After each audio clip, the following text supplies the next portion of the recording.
الطبيعي لأي شخص إنه ينام 8 ساعات يوميا، وبيتفضل له 16 ساعة عشان يشتغل فيهم ويمارس حياته الطبيعية، وده عشان يكون عنده طاقة يكمل بيها يومه ويقدر يحافظ على نشاطه وصحته.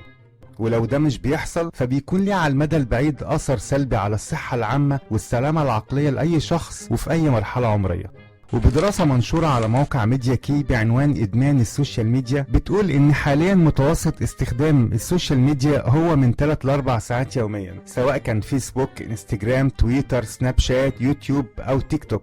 وإن سلوكك وحالتك المزاجية والنفسية بتتأثر نتيجة لارتباطك المستمر بالمنصات دي. وعشان الانترنت بقى جزء من حياتنا ومرتبط بشغلنا وعلاقاتنا، فبقى صعب نتخلص منه بسهولة، لكن في نفس الوقت نقدر نفهم الطريقة السليمة للتعامل مع السوشيال ميديا اللي تخلينا نستفيد منه ونتجنب مساوئه وسلبياته قدر الإمكان.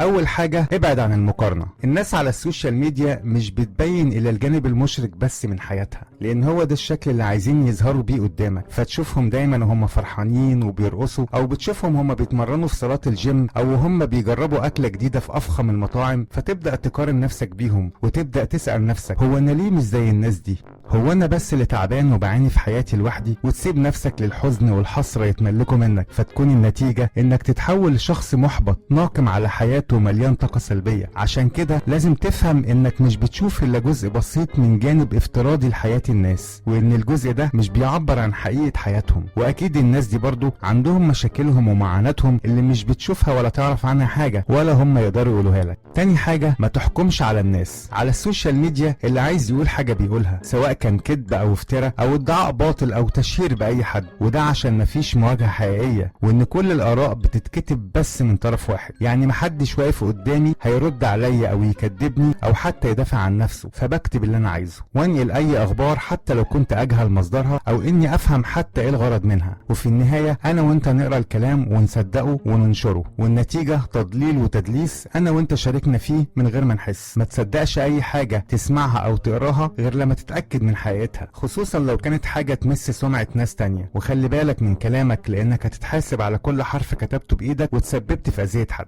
وآخر حاجة هقولها لك، عيش الواقع. راقب نفسك كده لما النت يقطع ساعة أو ساعتين لأي سبب، هتلاقيك بتلف حوالين نفسك ومش لاقي حاجة تعملها، والملل والزهق بيقتلك وكأنك مدمن مستني الجرعة اللي اتعودت عليها وميعادها فات. كم مرة بسبب النت اتأخرت في النوم وصحيت متأخر ورحت شغلك بعد ميعادك؟